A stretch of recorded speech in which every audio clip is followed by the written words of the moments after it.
Amén. Muy bien, como saben, bueno, en estas fechas, en diciembre, pues es una temporada en muchos lugares, en muchos países, pues navideña, ¿no? Gira en torno de eso que llamamos Navidad, que significa nacimiento, natividad, nacimiento, ¿no? Y algunos dentro del cristianismo pues ven eso como que viene del paganismo, otros la adoptan, esto está en la historia de la iglesia primitiva, como una manera de recordar al Señor, ¿no? Es su nacimiento, que Dios se encarnó. Y a causa del materialismo que casi siempre acompaña las celebraciones de este tipo, pues algunos cristianos también se preguntan si esta práctica es bíblica o no. Pero no te voy a hablar si es bíblica o no. Si bien es cierto, el mercantilismo ha corrompido esta tradición, ¿no? Y ello no es, pero por eso no es una buena razón para abandonar algunos principios que nos deja la vida de Jesús. Si vamos a recordar a Jesús en Navidad, entonces vamos a analizar el nacimiento de Cristo, la vida de Cristo, porque eso es lo que nos compete como creyentes. Y ciertamente en esta época pues también se regalan cosas, ¿no? Los famosos intercambios, etcétera, ¿no? Muchos pues reciben su aguinaldo y muchos creyentes que creen que la Navidad es pagana sí aceptan el aguinaldo, que también inició así, pero bueno, en fin, ¿no? En eso no tienen problema porque es dinero. Pero vamos a ver que no existe en esta época se muestra mucho eso de dar, ¿no? El dar regalos, la generosidad hacia los demás. Mucha gente se pone melancólica porque no solamente es Navidad, sino que está terminando el año y pues quieren de alguna manera ser más generosos, etcétera. Pero el nacimiento de Cristo, hablando en ese contexto, su vida y su ministerio pues se caracterizaron por el dar, y nosotros también debemos ser dadores alegres. Vamos a abrir nuestras Biblias en Lucas 2 y quiero que recordemos, yo sé que hemos leído los evangelios, la historia del nacimiento de Cristo y su vida, y vamos a ver cómo el nacimiento de Jesús, su vida, su ministerio se caracterizaron por el dar. Y no voy a hablar precisamente de dar dinero, porque muchas veces cuando hablamos de dar, lo primero que viene a nuestra mente es dar riquezas, dar dinero, etcétera. Es parte de la vida cristiana como una disciplina, como acabamos de ver en los diezmos, ofrendas, pero no me quiero enfocar tanto en eso. Quiero que vayamos a Lucas 2, 1 en adelante. Lucas capítulo 2, versículo 1 en adelante. Por aquellos días, voy a leer desde la Nueva Versión Internacional. Por aquellos días Augusto César decretó que se levantara un censo en todo el Imperio Romano. Este primer censo se efectuó cuando Cirenio, gobernador de Siria, lo efectuó, ¿no? Así que iban todos a inscribirse, cada cual a su propio pueblo. También José, que era descendiente del rey David, subió a Nazaret, ciudad de Galilea, a Judea. Fue a Belén, la ciudad de David, para inscribirse junto con María, su esposa. Ella se encontraba encinta y mientras estaba allí se le cumplió el tiempo. Así que dio a luz a su hijo primogénito, lo envolvió en pañales, lo acostó en un pesebre porque no había lugar para ellos en la posada. Entonces, todos los que fueron parte, si tú recordarás la historia más a detalle, pues una historia larga en Mateo y en Lucas, todos ellos fueron parte de la historia del nacimiento de Jesús y ofrecieron algo, dieron algo. María, por ejemplo, dio su cuerpo y su reputación de alguna manera. Entregó su cuerpo por voluntad propia para dar a luz al Hijo de Dios, a Jesucristo. Cuando vemos la narrativa histórica que se le presenta el ángel y le dice que es bienaventurada precisamente porque de ella iba a nacer el Salvador, Dios la había elegido de esa manera. Y también además, como aún no estaba casada como tal, sino desposada, pues entregó su reputación. A pesar de que su compromiso con José era considerado casi como un matrimonio, quedar embarazada antes de la ceremonia nupcial, pues era prueba suficiente para algunos judíos de la época, pues de adulterio, y tendría que ser apedreada. Entonces María dio su cuerpo y su reputación, ¿no? Lo entregó. Augusto César, dio un decreto. El emperador romano ordenó un censo para poder imponer impuestos a todos. Y de alguna manera el César, el emperador, creía que ese decreto provenía de él. Y se tenían que mover a regiones, como vemos José y María, pero Dios usó eso para cumplir su propósito divino. La profecía decía que el Mesías tenía que nacer en Belén, pero José y María vivían en Nazaret. Entonces tuvo que acontecer este decreto, darse este decreto, para que ellos se movieran y la profecía se cumpliera. O sea que Dios ordena pues los planes y los propósitos para su gloria. Y en este caso para, como vamos a ver más adelante, darnos el mayor de los regalos, ¿no? Que es Jesucristo. El encargado de la posada también dio un establo, dio algo. Cuando José y María llegaron a Belén, la ciudad estaba llena y pues sabemos que ellos ya no encontraron un lugar decente para que diera a luz, ¿no? Y es interesante reflexionar o recordar cuando se nos ha enseñado que Jesús no nació siendo el Rey de Reyes, no nació en un gran palacio, ¿no? Sino nació en un pesebre, en un establo, con la finalidad de identificarse con nosotros los pecadores, ¿no? Con la finalidad de identificarse con la humanidad. Y en cada etapa de su vida el Señor nos ayuda a identificarnos con Él. Desde su humilde comienzo que acabo de mencionar, su estilo de vida y todo lo que Él enseñaba y hacía, pues era desde su humanidad, ¿no? Él vino y nació. Pero vemos entonces que el encargado de la posada dio un establo. El ángel también dio un anuncio. El primer reporte del nacimiento de Cristo fue dado por un glorioso ángel a un grupo humilde de pastores. Al escuchar el anuncio y la ubicación del nacimiento, pues esos pastores se apresuran para ir a ver al niño en el pesebre, quien estaba acompañado con José y María. Y es interesante que el ángel, al presentarse, o el porqué de los pastores, podemos interpretar o reflexionar en el hecho de que iban a ser el buen pastor. Y por eso se le da primero el anuncio a ellos, ¿no? Ahora, los pastores dieron también un testimonio. Después de haber visto al Mesías, no pudieron quedarse callados, sino que empezaron a contar a todos los que encontraban pues lo que habían visto y oído. Los magos también, o los sabios de Oriente, dieron sus regalos y su adoración. ¿Se acuerdan de la historia de los reyes magos? ¿De los sabios de Oriente? ¿Sí se acuerdan o no? Ah, bueno. Que dice la Biblia que era Melchor, Gaspar. Así dice la Biblia, ¿verdad? No dice cómo se llamaban, ¿no? Pero nada más dice que eran unos sabios de Oriente o unos magos. Entonces ellos, al ver una estrella, pues capta su atención. Probablemente ellos ya tenían un conocimiento de la historia judía, de la estrella de Jacob, que viene relatado en Génesis, y comenzaron una larga jornada para encontrar al recién nacido rey de los judíos. Cuando encontraron a Jesucristo, le adoraron, le ofrecieron regalos, oro, incienso y mirra. Entonces los magos dieron esos regalos y dieron su adoración. Es interesante resaltar esto, hermanos, que los magos eran pues de una región no creyente, pagana, probablemente de Persia, pero vemos cómo la salvación y cómo la adoración es bien recibida por Jesús. Y obviamente Jesús era un niño, pero es recibida ya que se les muestra a ellos que tienen que ir, dándonos a entender que la salvación es extendida hacia todos, no solamente a la nación judía. Ahora, Dios Padre dio a su Hijo unigénito, y el mayor regalo de todos provino pues de Dios Padre, quien dio a su Hijo para que muriera por el mundo como un sacrificio por nuestros pecados. Y qué maravilloso, amados, qué maravilloso regalo nos dio Dios al ofrecer a su Hijo Jesucristo.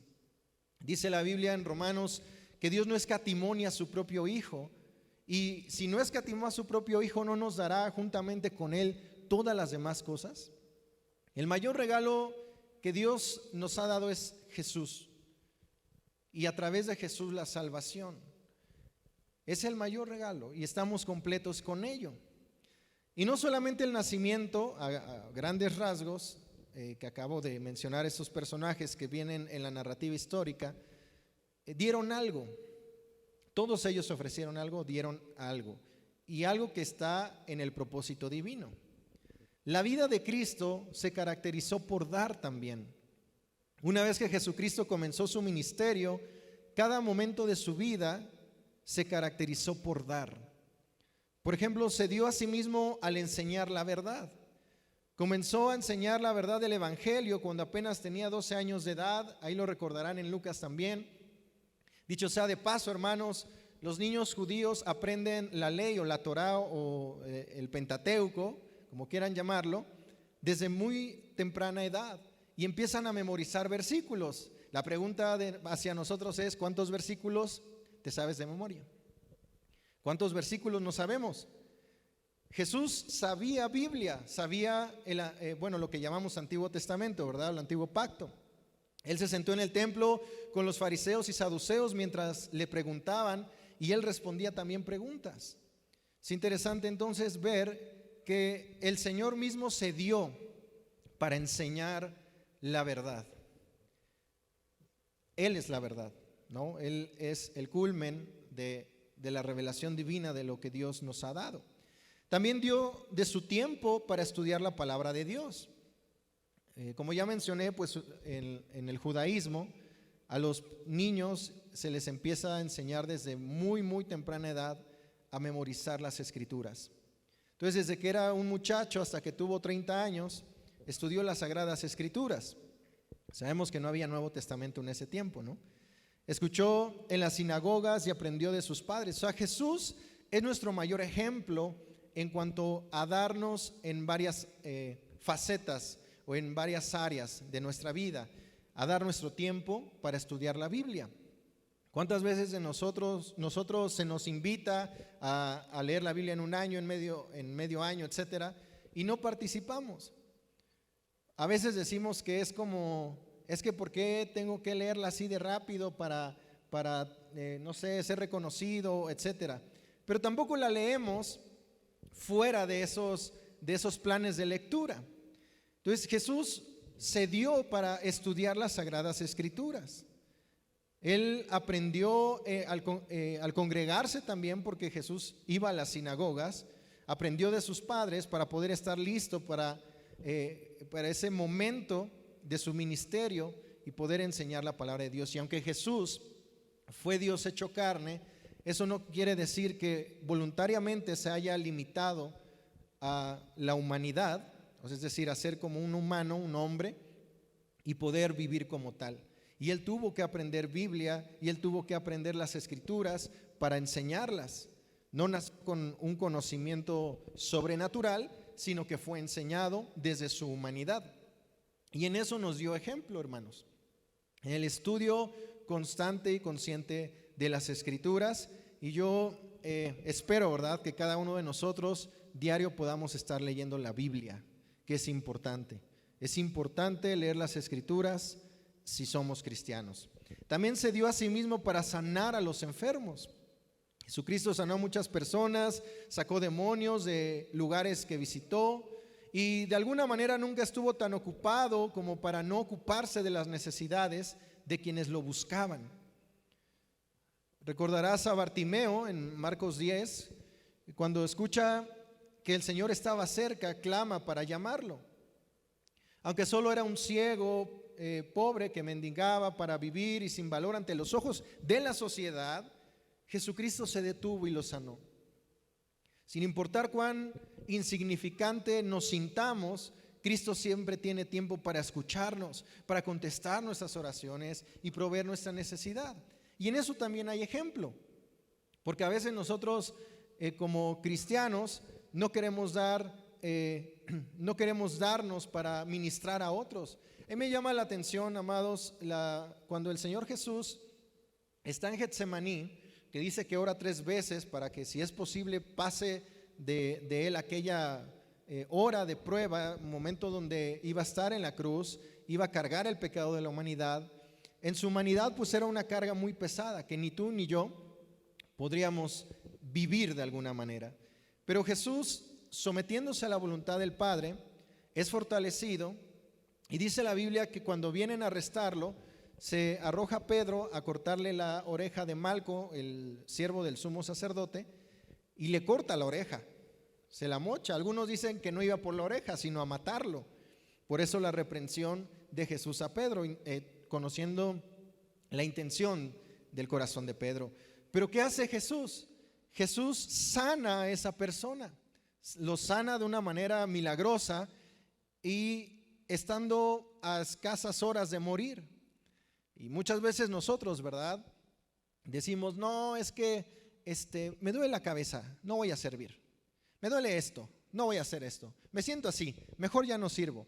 Pero Jesús no. Jesús es nuestro ejemplo, que Él se dio para ministrar la necesidad, aún Él estando en un momento de crisis.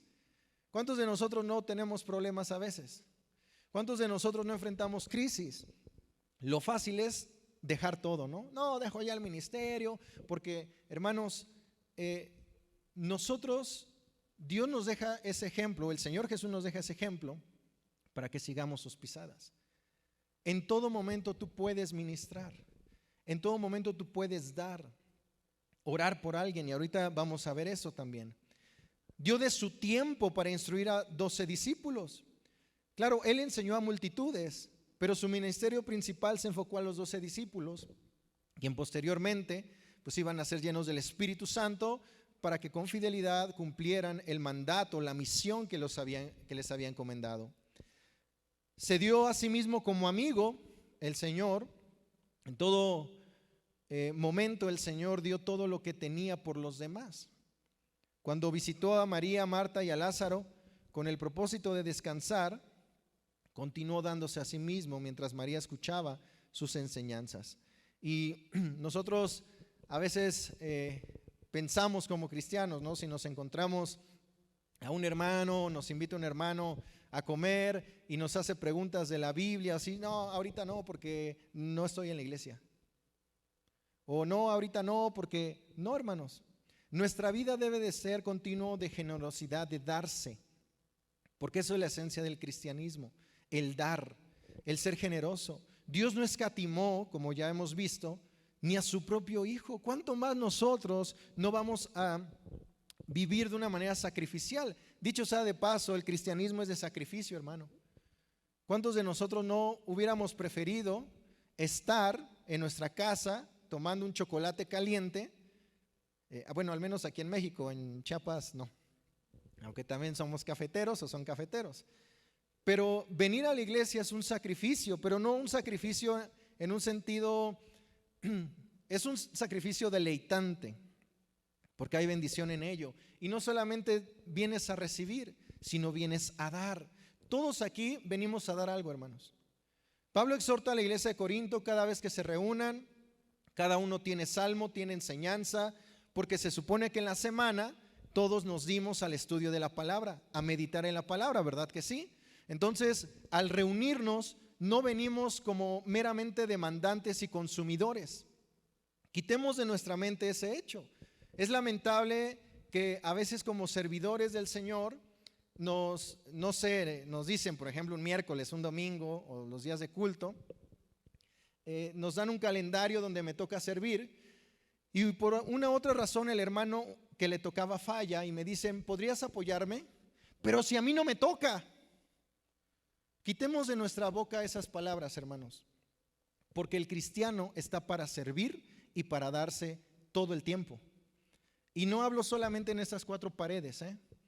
Tú sirves al Señor en tu trabajo, como ama de casa, como esposo, como padre, en tu negocio, en tu empresa. Ahí sirves también al Señor. No divorciemos el servicio de Dios a este lugar, pero el servicio en este lugar también es importante y se necesitan manos para que la obra se lleve a cabo. Si Dios hubiera deseado que los ángeles sirvieran, pues hasta yo estuviera sentado ahí. No habría pastores, serían los ángeles que nos ministraran, pero Dios encomendó la obra a su iglesia. ¿Y cuántos son su iglesia? ¿Cuántos son cuerpo de Cristo? Entonces da tu tiempo para el servicio, da tu tiempo para aprender de la palabra como el Señor lo hizo. Aquí tenemos cursos de palabra de vida, tenemos pelea la buena batalla de la fe, tenemos Tumi, tenemos Cornerstone. Entrégate, da tu tiempo y tus recursos para que tú crezcas espiritualmente, como el Señor lo hizo, para que puedas servir a otros. Ahora, no estoy diciendo que todos van a ser pastores, evangelistas, maestros, como sea, pero sí el cristiano tiene que dar algo, porque la vida cristiana es de generosidad y de sacrificio constante. Vaya, la Biblia dice, muere a ti mismo, y a veces no morimos a nosotros mismos, ¿verdad? Lo fácil, hermanos, es quedarnos en nuestra casa y no congregarnos. Eso es fácil, eso cualquiera lo hace, porque muchos están así, porque llegan cansados y humanamente es entendible. Pero hablemos, por ejemplo, del domingo, donde la mayoría descansamos, o donde se dedica el día para el Señor, llamado en la Biblia Día del Señor, ¿no? Entonces, nosotros tenemos que aprender a ser generosos, a dar nuestro tiempo, pero no solamente porque vaya a recibir algo, sino porque es la esencia del cristianismo, el vivir sacrificialmente. O es decir, no, hermano, ahorita no me moleste, no tengo tiempo, ando bien ocupado, y realmente no estamos ocupados. Solamente decimos eso para zafarnos del hermano, pero nosotros tenemos que dar nuestro tiempo, nuestra energía para la obra. Y repito, la obra no solamente aquí adentro. Eres cristiano aquí y eres cristiano en tu casa. Eres cristiano aquí y eres cristiano en tu empresa. Amén. ¿Amén o no? No podemos actuar de una manera distinta. Lo que somos aquí, lo somos en la casa.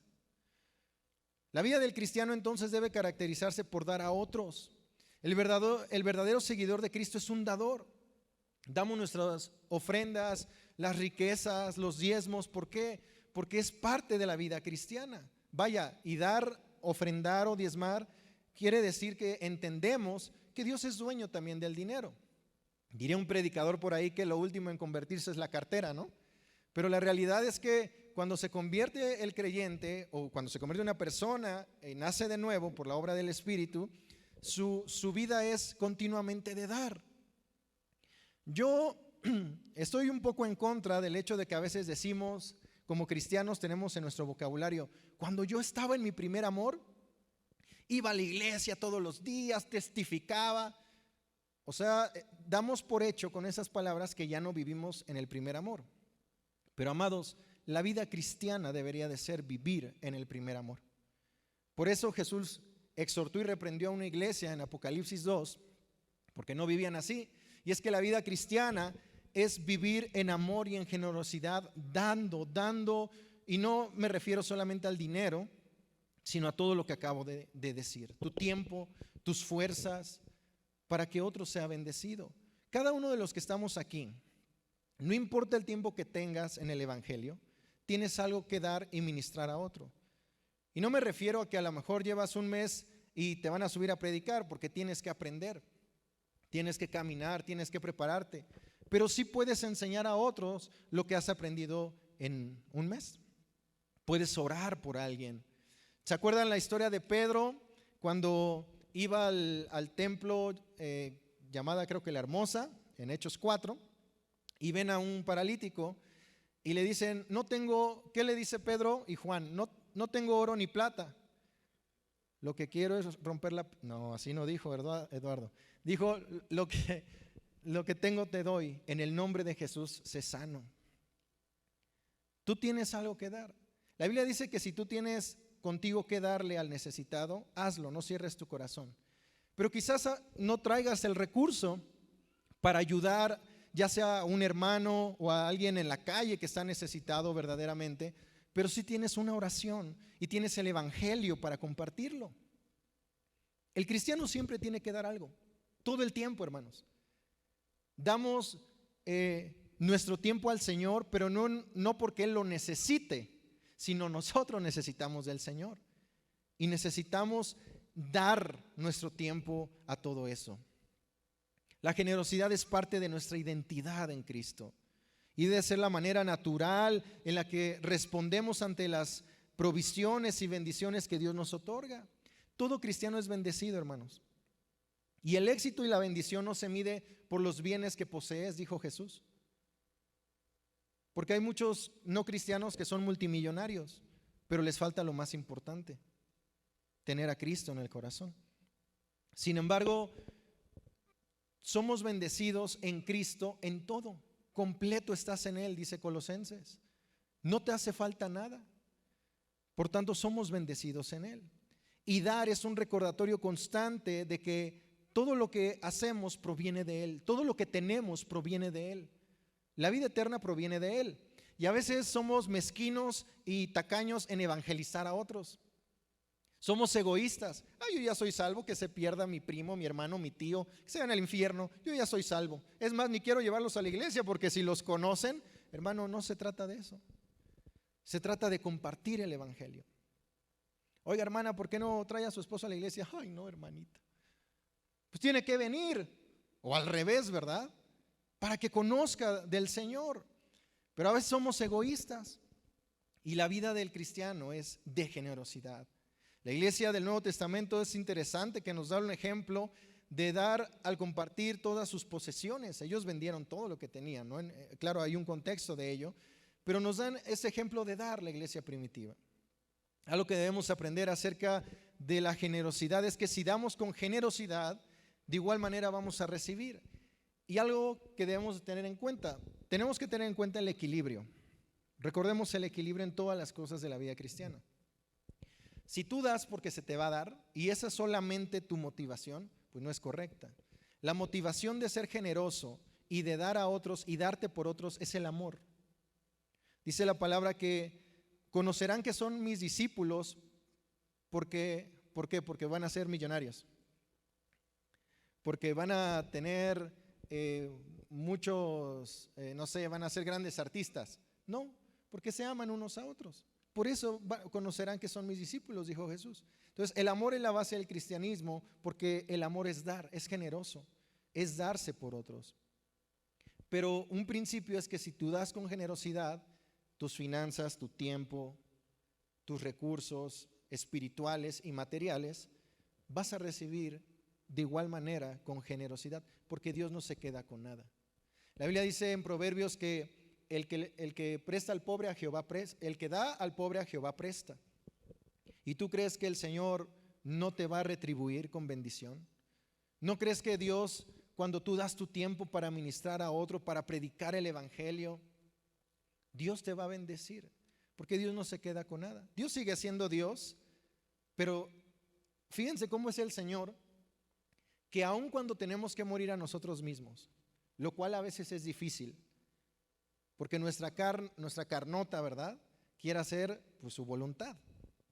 Pero fíjense cómo es el Señor tan hermoso y maravilloso y generoso, que aun cuando morimos a nosotros mismos es para nuestro bien y para nuestra bendición. Nos bendice en todo tiempo, hermanos.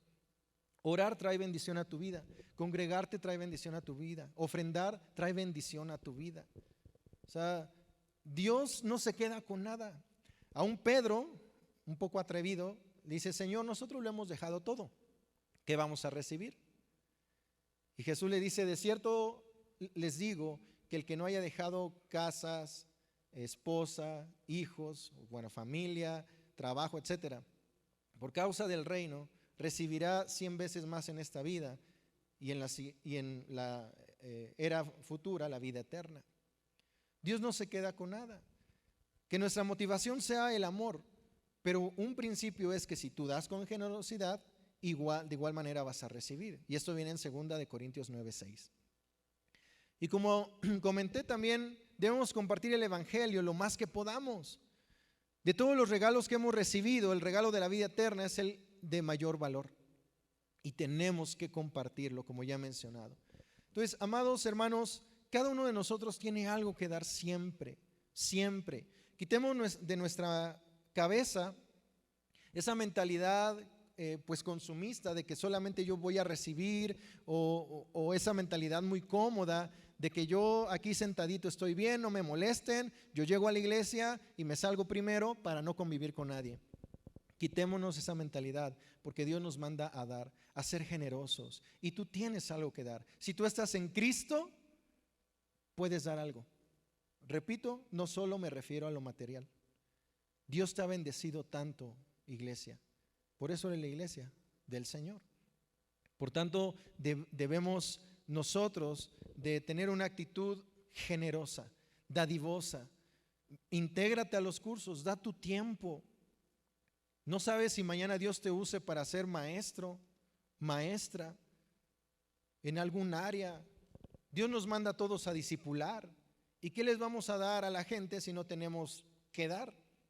O si lo que tenemos es escaso. Porque fíjate, la vida cristiana es una vida ascendente, es una vida abundante, pero nosotros ahí nos quedamos con poquito porque no queremos dar nuestras fuerzas y nuestro tiempo para estudiar la palabra. Y en la vida cristiana, amados, no hay atajos. Qué padre sería que yo les dijera, hermanos, ojalá hubieran venido más hermanos, porque ahorita que los voy a llamar aquí enfrente, voy a orar por ustedes para que sean los mejores cristianos que puede haber.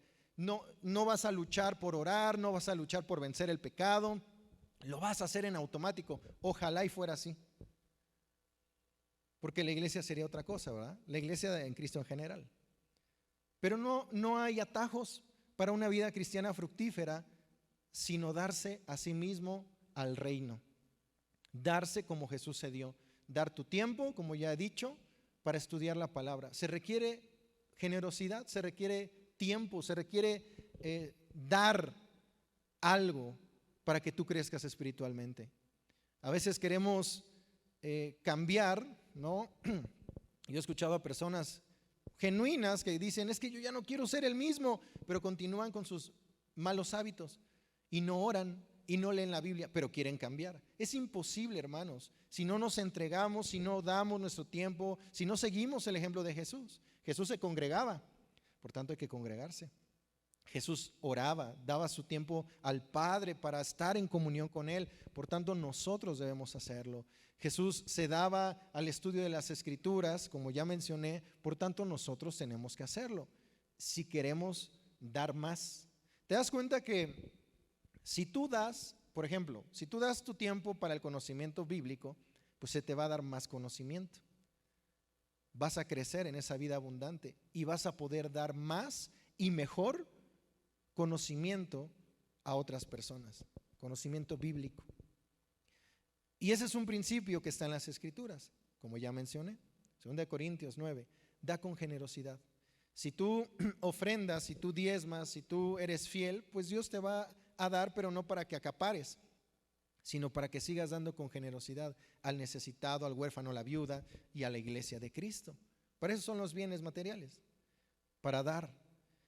Ahora, esta temporada de materialismo, hemos permitido que el materialismo de este mundo nos robe ese gozo de dar, de generosidad, o solamente queremos acaparar para nosotros. Estas fechas pues, navideñas, si lo quieres ver así, ¿somos capaces de dar a otros o solamente a nuestra familia? La familia es importante, pero el cristiano está a dar a todos. ¿Qué puedes ofrecer a los que están pasando por alguna necesidad? ¿Qué regalos puedes ofrecer que no sean costosos? Y vaya que el cristiano tiene mucho que dar, porque la vida cristiana es de dar, de ser generoso. Y los servidores y los que no están sirviendo, yo les exhorto a que quitemos de nuestra mentalidad eso. Es que yo no sirvo al Señor, yo no sé para qué Dios me llamó, etcétera, etcétera. Sí lo sabes. A través de las Escrituras, la Biblia nos manda a servir en todo tiempo, en todo lugar. Somos servidores del Señor, como ya mencioné, aquí y afuera. Somos cristianos aquí y afuera. Si la mayoría de nosotros,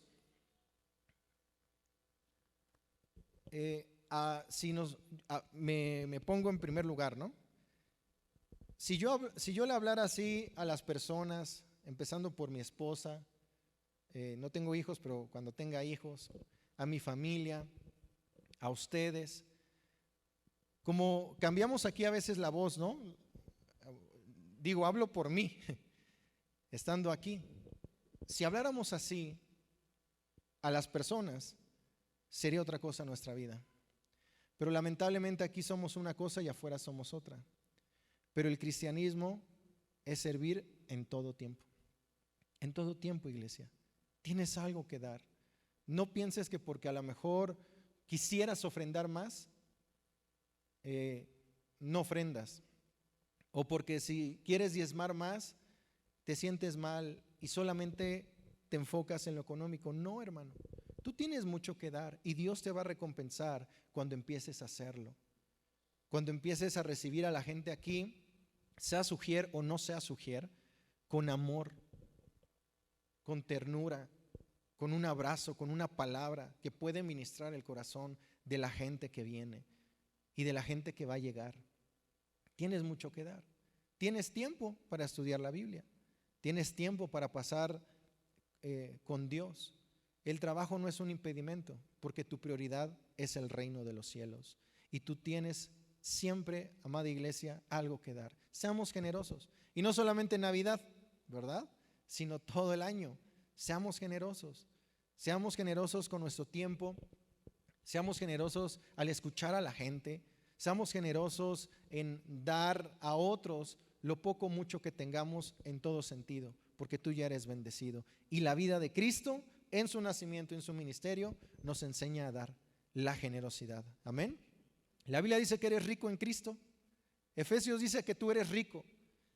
Y no me refiero solamente, o más bien no me refiero a lo económico, sino que ya eres bendecido en Él. Por tanto, puedes dar a los demás sin limitaciones, porque Dios es generoso y Dios va a bendecir tu vida cuando tú te entregues a otros para servirles, amarles y para entregarte tú al conocimiento y al estudio de la palabra y a tener una comunión con Él. Amén. Inclina tu rostro un momento.